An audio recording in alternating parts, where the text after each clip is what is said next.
Olá pessoal, tudo bem? Eu sou a professora Marici Fidelis, do Sucesso Jurídico. Estamos aqui juntos para termos mais uma aula de processo civil. Vamos juntos? Hoje a nossa aula vai tratar sobre a introdução ao direito processual civil. E a gente vai ver a teoria geral do processo, as normas processuais civis e dentro delas, os princípios de processo civil, os direitos fundamentais do processo civil e, por fim, a aplicação das normas processuais civis. Para começar a teoria geral do processo, a gente vai dizer primeiro para que serve essa disciplina. A teoria geral do processo é voltada à elaboração, organização e articulação dos conceitos jurídicos fundamentais processuais. O que são esses conceitos jurídicos?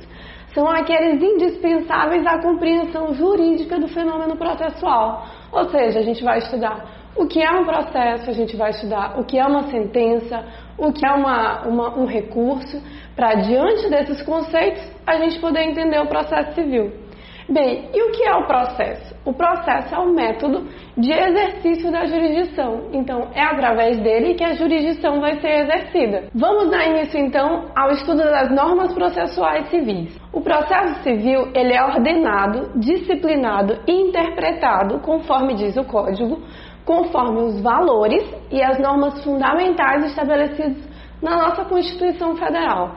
Isso então é o que diz o artigo 1º do nosso CPC, e é ele que vem definir as normas processuais civis. Bom, ao aplicar o ordenamento jurídico, diz o artigo 8º, o juiz tem que atender aos fins sociais, às exigências do bem comum, resguardando e promovendo a dignidade da pessoa humana, e observando proporcionalidade, razoabilidade, legalidade, publicidade e eficiência. Bom, as normas processuais civis trazem também a ordem cronológica da decisão. O que significa isso? Que os juízes devem atender preferencialmente a ordem cronológica de conclusão para proferir a sentença ou acordo. Isso é uma inovação que o CPC trouxe, que gerou bastante polêmica sobre os juízes terem que decidir em ordem cronológica, justamente porque esse dispositivo também vem trazer exceções a essa ordem cronológica, que são exceções variadas e que muitas das vezes são muito mais exceções do que a própria regra. Então esse é um artigo bem polêmico, que inclusive não havia preferencialmente no começo, mas foi incluído depois justamente pela dificuldade de os juízes terem que proferir as decisões em ordem cronológica. Como a gente sabe, alguns processos são mais demorados, alguns processos demandam uma cognição maior e decidir esses processos cronologicamente foi um dos motivos que levaram a incluir esse termo preferencialmente. Outra norma processual civil é a publicidade e a transparência, que a gente vai ver logo mais. E, claro, as exceções legais, como eu falei para vocês, sobre a ordem cronológica de decisão. Vamos então passar para os princípios do processo civil. Esse assunto interessantíssimo, caríssimo ao processo civil. A gente tem que ter sempre em mente esses princípios, porque eles vão nortear toda a aplicação do processo civil. Então, todas as normas do processo, elas vão estar de acordo com esses princípios. Então, o primeiro princípio que a gente tem, que é o princípio fundante, é o devido processo legal. O devido processo legal, ele tem uma previsão constitucional que diz que ninguém será privado de liberdade ou de seus bens sem o devido processo legal. Ou seja, a interpretação que a gente traz para o processo civil da Constituição. Esse devido processo legal, inclusive, é uma tradução da Constituição e do ordenamento americano, que fala do Due Process of Law. E quando ele fala desse law, esse law não quer dizer a lei, não quer dizer o legal, como a gente traduziu, devido processo legal.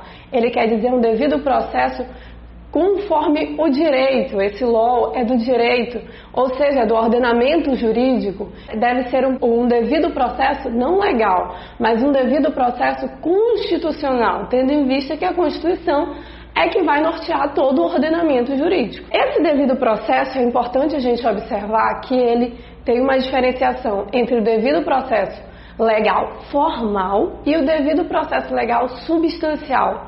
Isso porque existe o devido processo formal, que que vai atender a todas as exigências legais e as exigências constitucionais, mas não vai ter substancialmente um devido processo legal, ou seja, ele não vai gerar uma decisão adequada, uma decisão substancial que tenha como interferir no conflito e resolver o problema das partes. O segundo princípio que a gente vai estudar é o princípio da inércia da jurisdição e que também pode ser chamado de princípio dispositivo. É importante a gente ter em mente essas variações de nome porque pode ocorrer nas nossas provas, nos nossos concursos, ao invés de eles usarem os nomes mais comuns, eles usarem os nomes um pouquinho menos usados. E aí a gente pode se confundir. Definam o que é o princípio dispositivo. E aí a gente, o que é o processo dispositivo? Bom, nada mais é do que a inércia da jurisdição, que vem dizer que o processo começa por iniciativa da parte e se desenvolve por impulso oficial, salvo as exceções previstas em lei, ou seja, o juiz ele não pode agir de ofício, ele tem que ser provocado pelas partes, as partes têm que levar um conflito a ele para que ele possa decidir, ou seja, para que a jurisdição possa atuar. Conjugado a ele vem também o princípio da inafastabilidade da jurisdição, que também pode ser entendido como o princípio do acesso à justiça. Ele vem trazer para a gente a ideia de que não se excluirá da apreciação jurisdicional ameaça ou lesão de direito. Isso porque, como a gente sabe, o Estado é o único que presta a tutela jurisdicional, ou seja, ele tem um monopólio, né? Ele tirou de nós, cidadãos comuns, a ideia de que nós podemos fazer justiça com as próprias mãos, isso é, a autotutela, né? Então, como o Estado trouxe para ele esse dever de prestar a tutela jurisdicional, ele não pode simplesmente não apreciar uma lesão ou uma ameaça de direito.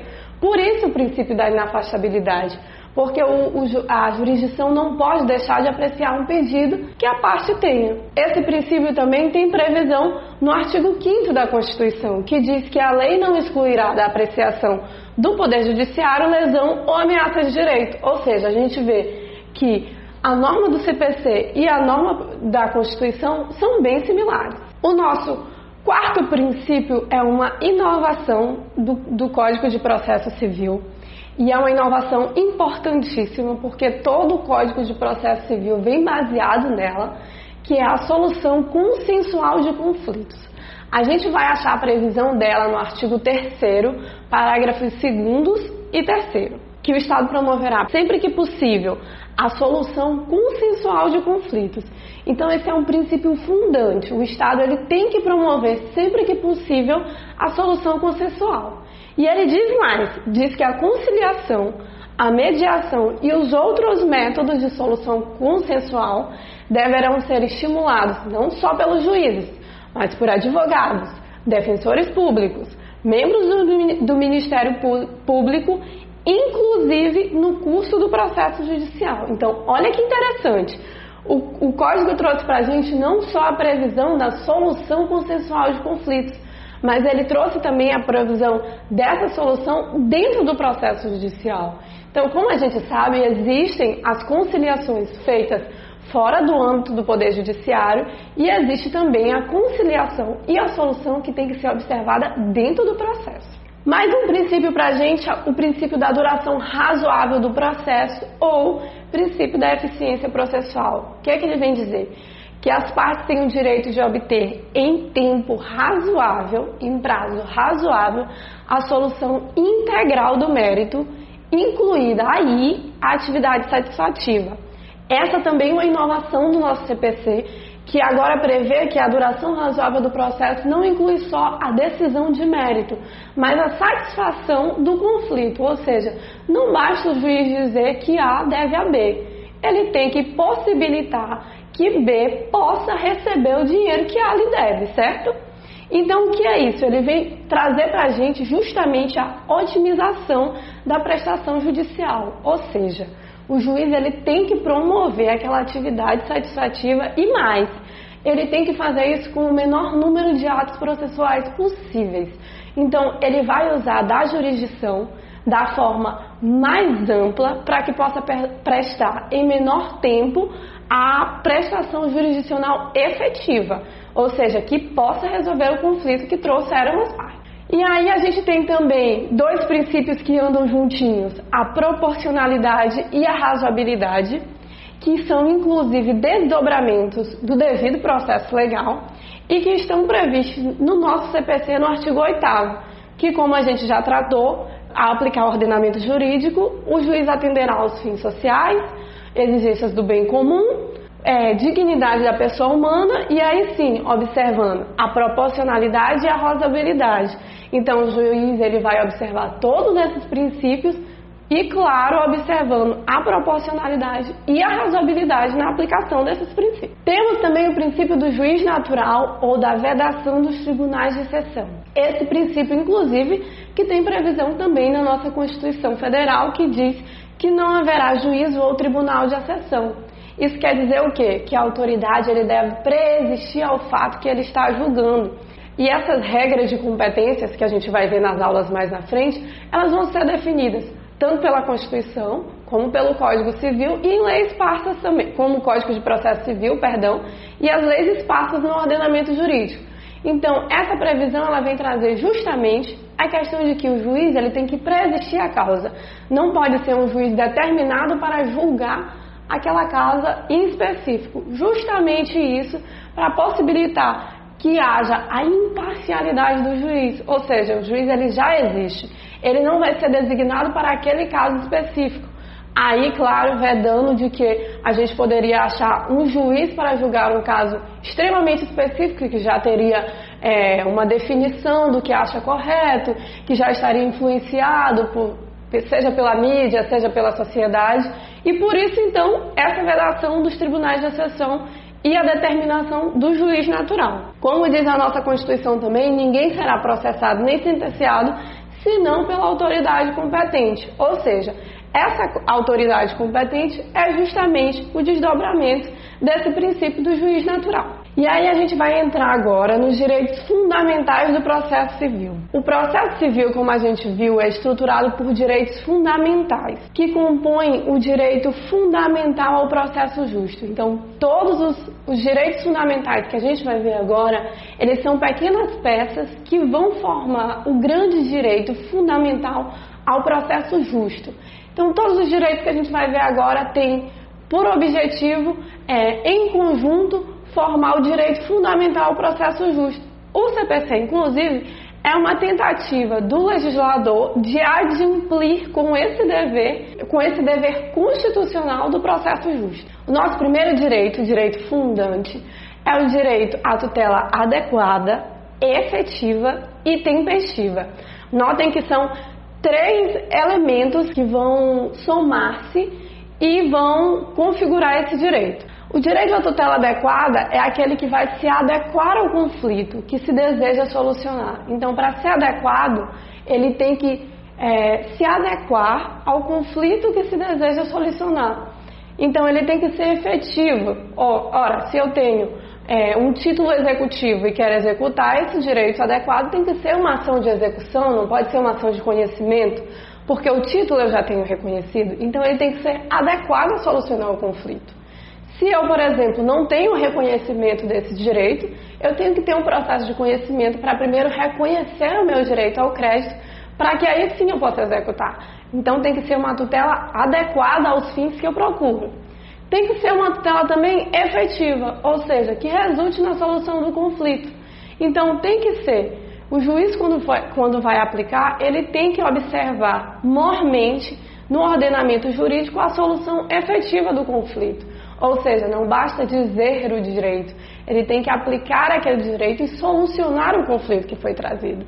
E por fim, a tutela tempestiva, que também é a otimização da prestação jurisdicional, que é um desdobramento do princípio da eficiência ou da duração razoável do processo, como a gente já viu. Um direito muito importante também, o direito fundamental à boa-fé processual. Essa boa-fé processual ela vai se desdobrar na lealdade e na eticidade dos sujeitos processuais. E quando a gente fala dos sujeitos processuais, a gente vai falar não só entre as partes, né, autor e réu. A gente vai falar de todos aqueles que estão envolvidos no processo. Então é a lealdade e a eticidade não só do autor e do réu, mas também do juiz, membros do Ministério Público, perícia, conciliadores, enfim. Esse direito fundamental ele serve basicamente para proteger a confiança dentro do processo, tendo em vista que é o Estado que tem o monopólio que vai prestar aquela tutela jurisdicional. É importante que a gente tenha confiança que o Estado vai gerir aquilo da melhor forma. Então a gente tem que preservar a confiança. Se a gente permitir que os sujeitos processuais ajam de forma que não atenda à boa-fé, a gente vai simplesmente acabar com a confiança que é depositada no processo. Então ele vem justamente para proteger essa confiança que o processo tem. Inclusive, o princípio da boa-fé tem 2 desdobramentos lógicos, que é a litigância de má-fé, que é punida inclusive com multa, e os atos atentatórios à dignidade da justiça, que também são puníveis com multa. Então, quando o sujeito processual ele comete um ato que se configura litigância de má-fé ou um ato que se configura em atentatório à dignidade da justiça, ele vai ter que pagar multa, que pode ser convertida para a União ou para os estados, dependendo do órgão que você esteja o conflito. Essa multa vai ser justamente para sancionar aquele sujeito que desobedeceu o direito fundamental ao princípio da boa-fé. O princípio da cooperação, importantíssimo no novo CPC, que inclusive traz a cooperação nacional e a cooperação internacional. A cooperação ela vai trazer os deveres, principalmente do magistrado, de esclarecimento, consulta, prevenção e auxílio. Ou seja, o magistrado ele tem que esclarecer as partes sobre os direitos que estão ali sendo colocados em conflito, ele tem que consultar as partes. Isso é importantíssimo no nosso CPC também, em que diz que o magistrado não poderá decidir, inclusive de matéria que deva decidir de ofício, sem que consulte as partes. O dever de prevenção, ou seja, de prevenir as partes de que determinado ato ele não condiz, seja com a boa-fé processual, seja com os fins que se almeja no processo. E também o dever de auxílio, ou seja, o magistrado ele vai auxiliar as partes na resolução do conflito. Esse, inclusive, o direito fundamental da cooperação, ele vem fundar o modelo de processo cooperativo no nosso CPC, que é uma inovação do CPC de 2015.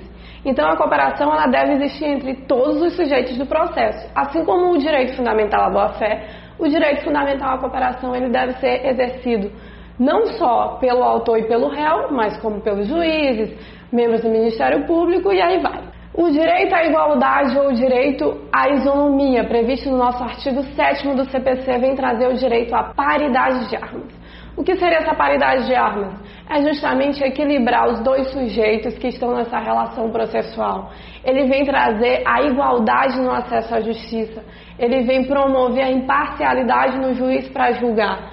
E esse direito à paridade de armas ele é interessante porque ele pode se revelar, inclusive, na disparidade. Olha que interessante. Ao invés de o juiz promover a exata igualdade, ele vendo que uma das partes é mais vulnerável, ele pode reequilibrar essa balança.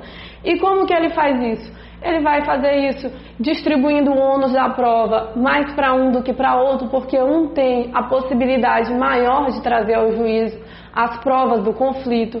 Ele vai conceder a justiça gratuita para um e não vai conceder para outro, porque um é vulnerável economicamente e o outro não. Então, essa igualdade, essa paridade de armas é justamente para equilibrar o processo. Se as partes estão equilibradas, ele deve manter esse equilíbrio. Se as partes estão desequilibradas, ele deve promover esse equilíbrio. O direito ao contraditório e à ampla defesa, uma duplinha batida que está no nosso artigo 7º e também no nosso artigo 9º do CPC, que diz: aos litigantes em processo judicial ou administrativo e aos acusados em geral são assegurados o direito ao contraditório e ampla defesa com os meios e recursos a ela inerentes. Essa é uma previsão da nossa Constituição, que vai vir no nosso CPC também de forma muito parecida. Isso o direito ao contraditório ele vai se refletir na participação e na capacidade de influência das partes, ou seja, as partes elas têm que ter o direito de influenciar o convencimento do juiz. Então, para que esse direito ao contraditório seja efetivamente respeitado, a parte não tem só que ser ouvida, né? Ela não pode ter só aquele direito, vou levar a minha pretensão ao judiciário, está aqui minha petição pronta, vou levar. Mais do que isso, ela tem que ter a capacidade de influenciar a decisão do juiz. Então, ela tem que ter a capacidade de, trazendo fatos novos, trazendo direito na legislação esparsa, convencer o juiz daquilo que ela está falando. Outra parte importantíssima do contraditório, a vedação das decisões surpresa. Uma inovação também do nosso código, que vem dizer que o juiz ele tem que possibilitar às partes saber do que ele vai decidir. Como assim? O juiz, antes de decidir uma matéria, ainda que seja uma matéria que ele tenha que decidir de ofício, ele vai consultar as partes sobre aquilo, justamente para possibilitar o quê? O contraditório em sentido amplo, ou seja, vou decidir sobre assunto X.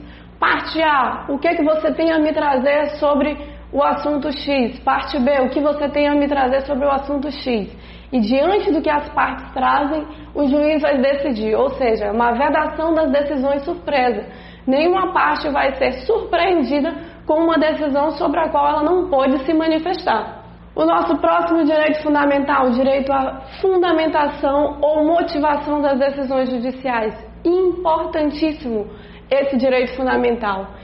Em caso de descumprimento desse direito, ou seja, em caso de o juiz não fundamentar ou não motivar a sua decisão, isso seja nulidade. É uma coisa gravíssima. Então, o juiz tem que fundamentar, tem que trazer à baila os motivos pelos quais ele decidiu desse jeito, ou seja, as razões do convencimento pelas quais o juiz decidiu de determinada forma. E isso é importante justamente porque possibilita o controle dentro do processo. O controle não só pelas partes, mas o controle pelo poder externo, pela sociedade, pela mídia, justamente porque o processo ele é público em regra, né? Tirando aí os processos que tramitam em segredos de justiça e que ainda assim deve ser observado até determinado ponto o direito fundamental à publicidade, que a gente vai ver logo em seguida. Então esse direito de motivação e fundamentação vai trazer justamente esse controle. E aí, como eu falei para vocês, o direito fundamental à publicidade dos atos processuais, que também é uma forma de controle interno e externo. Ou seja, o juiz, quando decide, ele tem que dar publicidade a essa decisão. Isso é importante para quê? Para que as partes tenham como controlar essa decisão deles e a sociedade também tenha como controlar o que está sendo feito no âmbito do Poder Judiciário. Como eu falei para vocês, apesar de haverem casos em que tramitam em segredos de justiça, deve ser obedecido o princípio de interesse público em informação. Então, o juiz ele tem que sopesar os princípios e ver que, em determinado caso, apesar do segredo de justiça, há informações que a sociedade tem direito de saber. E aí, se for o caso, ele vai fazer uma vedação do nome das partes, vai fazer uma vedação principalmente quando são crianças e adolescentes. Então, o juiz vai adequar esse segredo de justiça ao princípio do interesse da informação. Outro direito fundamental que a gente vem trazer também é o direito fundamental ao duplo grau de jurisdição. Esse é extremamente importante, porém não há previsão dele nem na nossa Constituição, nem no nosso CPC. Ele vai ser previsto em tratados internacionais, como o Pacto de São José da Costa Rica, que vem trazendo que todo sujeito merece a revisibilidade das decisões, ou seja, ele tem que ser, além dele ter a decisão, essa decisão tem que ser revista por um outro órgão. E aí a aplicação das normas processuais para nós terminarmos e arrematarmos com a aula de hoje. A aplicação do CPC de 2015 ela é imediata e ela se aplica desde logo aos processos pendentes, claro, ficando revogada o antigo CPC de 73. E é importante a gente ter em mente também que a norma ela não vai retroagir, ela vai ser aplicada imediatamente aos processos que já estão em curso, respeitados, claros, os atos processuais praticados e as situações jurídicas que foram consolidadas sobre a vigência da norma anterior. Então, os novos CPCs de 2015 vai ser aplicado, mas claro que vão ser respeitados os atos que já foram praticados na vigência da norma anterior. Procedimentos especiais regrados por lei específica. Como ficam agora? Bom, eles permanecem em vigor as disposições especiais, aos quais se aplicará supletivamente o Código Civil, o Código de Processo Civil, ou seja, continuam sendo regulados pela lei específica, mas o Código de Processo entra supletivamente. E a gente vem trazendo também uma inovação, que é o procedimento comum como regra geral. Então, sempre que a lei remeter a um procedimento sem especificar, esse procedimento vai ser o processo comum. E na hipótese de a lei remeter ao procedimento sumário, será observado o procedimento comum. Por quê? Porque o nosso procedimento sumário, como vocês bem sabem, foi extinto. Então, sempre que as leis específicas ou esparçadas no ordenamento remeterem ao procedimento sumário, vai se observar o procedimento comum.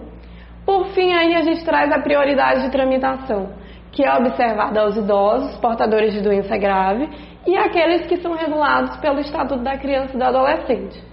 Essa prioridade ela não vai cessar com a morte do beneficiário. Então, se o idoso, portador da doença, ele tinha essa prioridade e ele veio a falecer no curso do processo, isso vai ser observado para os seus sucessores. Então, eles vão ter direito, os sucessores, a essa prioridade de tramitação. E ele, inclusive, é um direito vinculado. O juiz ele não pode negar a prioridade de tramitação. Observando que a parte ele preenche todos os requisitos, então o juiz deve conceder a prioridade de tramitação. E aí, isso é tudo, pessoal. Fico esperando vocês para a próxima aula aqui no Sucesso Jurídico. Até logo!